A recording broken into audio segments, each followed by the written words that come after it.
Bonjour, désolé, la vidéo arrive un peu en retard aujourd'hui, il faut dire que j'ai pas mal de choses à préparer pour le voyage à venir la semaine prochaine, mais ça on en reparlera dans le Free Talk la semaine prochaine qui sera un peu un prologue de ce qui va s'annoncer sur la chaîne, a priori des vidéos tous les jours ou tous les 2 jours, enfin on en reparlera la semaine prochaine.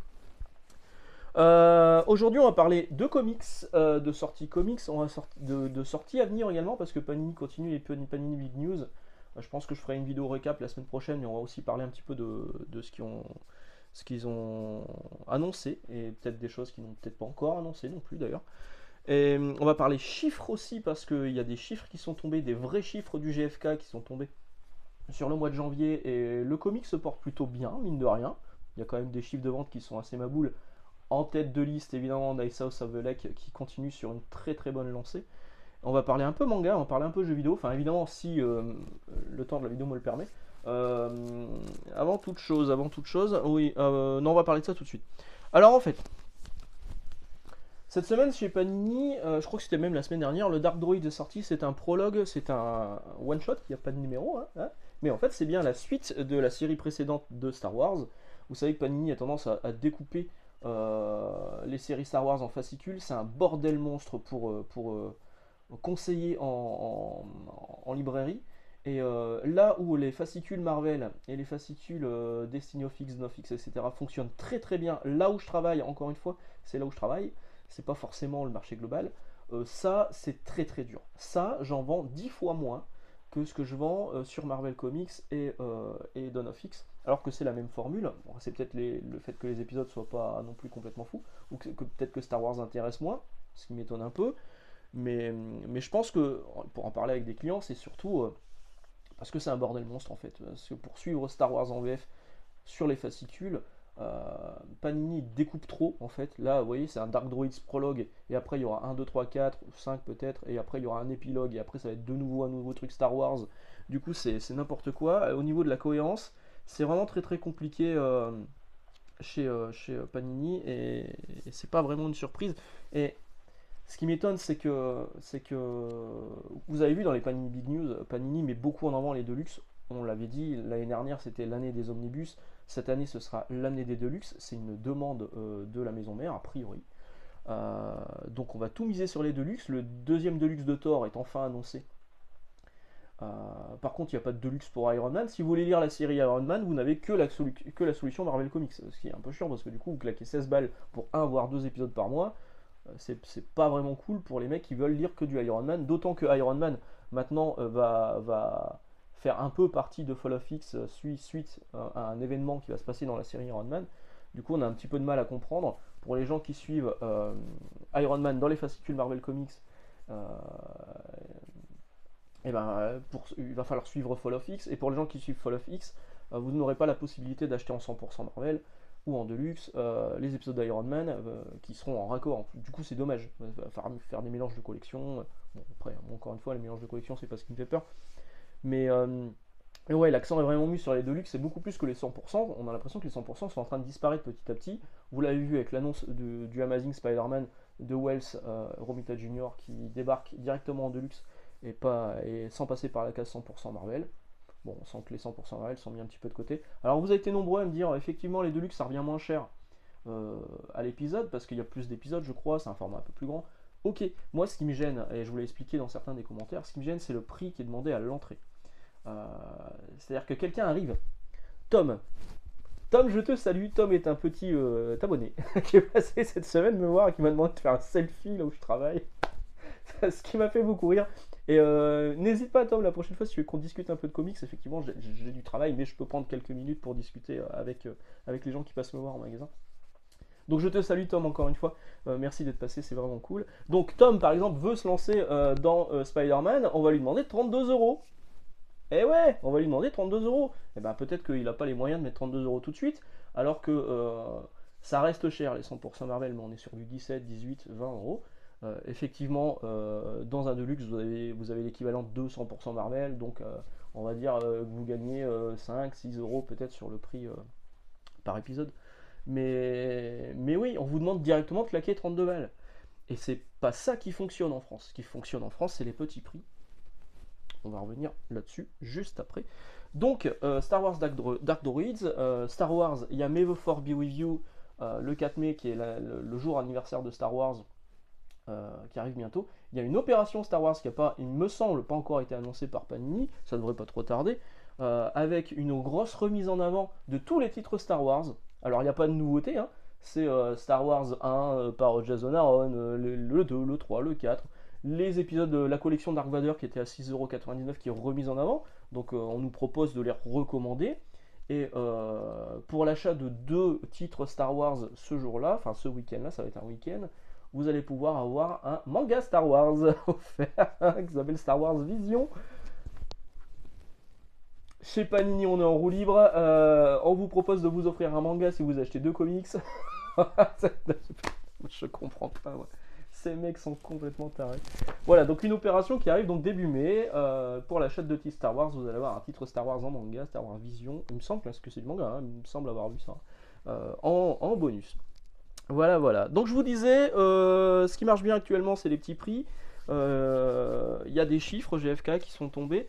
Les petits prix, ça marche très très bien, à tel point que par exemple le meilleur titre, la meilleure vente chez Urban sur la collection Urban Nomad, elle fait quasiment 20 000 exemplaires depuis que c'est sorti.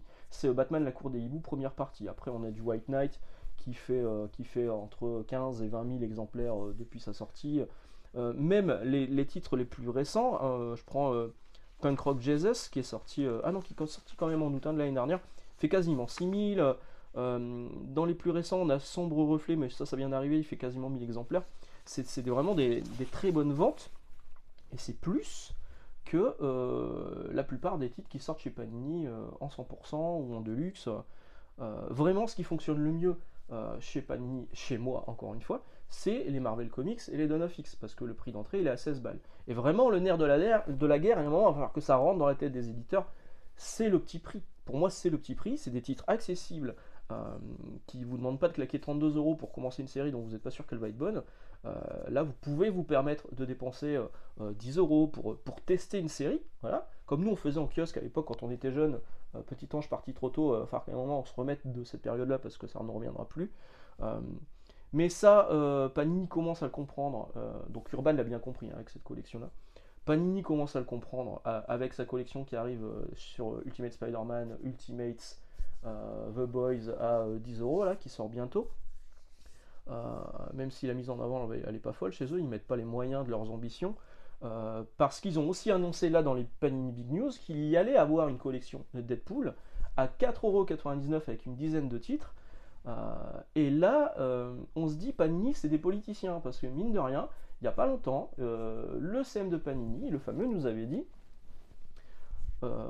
avec l'arrivée de cette collection à 9,90€ sur Ultimate Spider-Man, etc., on tend vers l'arrêt des collections à petit prix. Finalement, non.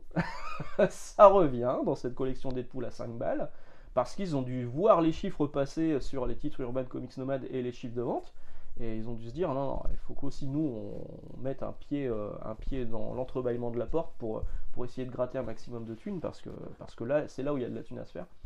Et oui, baissez vos prix, proposez des collections moins chères, enfin... Voilà, on en parlait cette semaine avec Urban Comics, les 3 titres qui sont sortis à 30 balles chacun. D'ailleurs, je l'ai là, ouais, je l'ai là. Dans la vidéo de jeudi, je vous disais que je passais un bon moment de lecture sur Batman Dark City. Je l'ai fini. La fin est très décevante. En fait, le début est vraiment cool avec cette relation entre Batman et Catwoman qui sont vraiment entre amour et on va pas dire haine, mais ils sont en bisbille quoi. Le début est vraiment intéressant, la famille explose un petit peu, et il y a un moment, il y a un personnage qui arrive de nulle part, qui vient foutre le bordel, et rapidement en plus, hein, et ça devient débile, avec une histoire de météorite qui va tomber, et vraiment la fin elle m'a déçu, même si globalement c'est pas nul, ça partait vraiment bien, et c'est vraiment l'attente que j'avais sur le développement de l'histoire qui a pas été jusque là où j'ai espéré. Donc je vous parlais des chiffres de vente, effectivement, les titres Urban Nomad cartonnent en France. C'est un vrai carton. Pas encore de nouvelles vagues, mais vous inquiétez pas, ça va venir, il y a des gens qui commencent à s'inquiéter. Rappelez-vous que la vague d'août de l'année dernière, elle a été annoncée, non c'était cette vague-là, elle a été annoncée très très tard. Donc rassurez-vous, il n'y a pas de raison que ça s'arrête, parce que ça cartonne. Ça cartonne. Maintenant, je vais vous parler un petit peu des chiffres de vente global, des chiffres de vente du marché au mois de janvier. Là, on parle des chiffres du mois de janvier. La meilleure vente au mois de janvier, c'est Nice of Egg, mais ça, c'est pas une surprise, qui cumule, ne serait-ce que sur son mois de janvier. Alors, il y a eu l'effet Angoulême. Je vous avais dit que chez moi, il n'y avait pas d'effet Angoulême. J'ai regardé chez mes collègues. Il y a un effet Angoulême dans la plus grosse boîte, la plus grosse librairie de notre enseigne. Il y avait un vrai effet sur le Monica de Daniel Klaus qui cartonne, qui est deuxième des ventes en janvier. Chez moi, ça ne fonctionne pas du tout. Je pense vraiment que j'ai pas le public. Moi, j'ai un public comics indé. Daniel Klaus, on pourrait dire que c'est du comics indé, mais là, on est plus dans la partie roman graphique. Ça devient tout et n'importe quoi, les appellations. Et Monica cartonne dans le plus gros magasin de notre enseigne, mais pas chez moi. Alors, je me l'explique pas, pourtant il y a une vraie mise en avant qui est faite, je sais pas pourquoi. Donc Nice House of Egg cartonne avec quasiment 4000 ventes rien qu'au mois de janvier, on est à plus de 30 000 exemplaires vendus depuis sa parution, c'est énorme. Monica était à quasiment 3000 aussi sur le mois de janvier, donc il y a eu cet effet Angoulême, avec 7000 exemplaires, quasiment 8000 exemplaires. Depuis sa parution, une parution qui date quand même de novembre 2023, donc vous voyez, il y a eu un gros coup de boost au mois de janvier. Ensuite, on a Berserker Volume 3, bon bah moi j'ai trouvé ça très décevant, mais les gars, l'effet Keanu Reeves. Nice House of Egg le Volume 2, qui est aussi très très bien placé au niveau des ventes. Fable, les petits prix Fable, ça marche très très bien. Solo, Y le dernier homme, tout ça c'est des petits prix. On a Marvel Comics, la nouvelle édition de Marvel Comics, qui fait 1600 ventes à peu près sur son mois de janvier, donc sur son mois de lancement, qui est en 9ème position.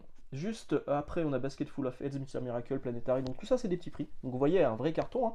On est sur les 15 meilleures ventes, et dans les 15 meilleures ventes, il y a beaucoup d'urban. Il y a 1, 2, 3, 4, 5, 6, 7, 8, 9. 9 sur les 15, c'est du urban quand même, c'est pas mal.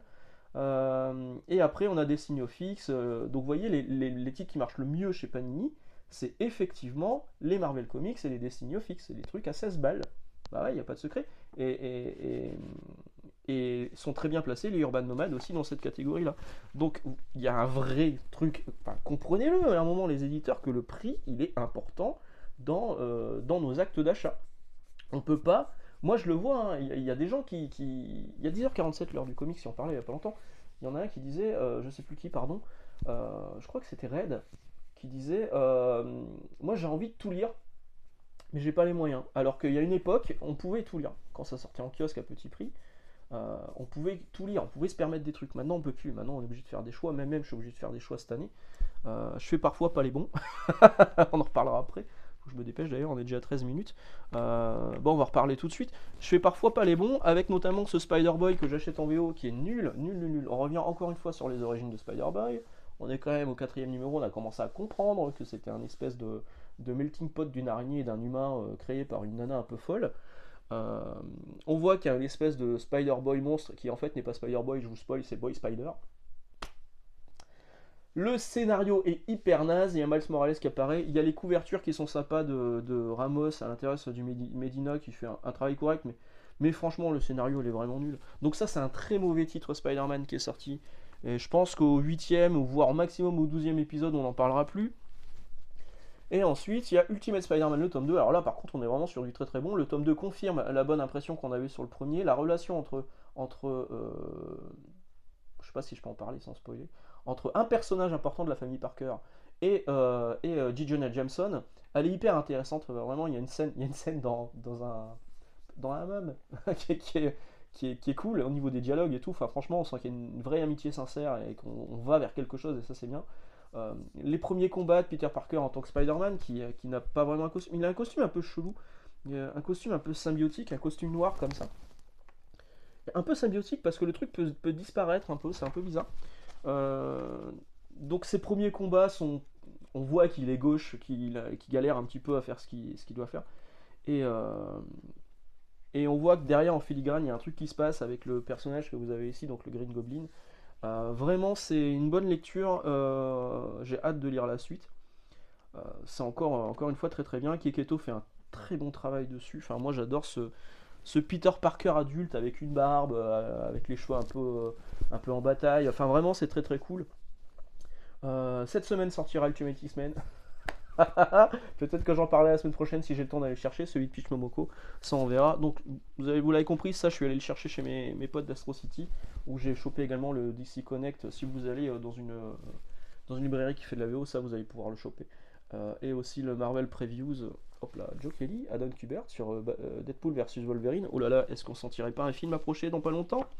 Voilà, voilà. De quoi je voulais vous parler aussi. Donc là, on a fini un peu de parler comics, à part peut-être vous parler de l'opération qui est toujours en cours avec des pins chez Urban Comics.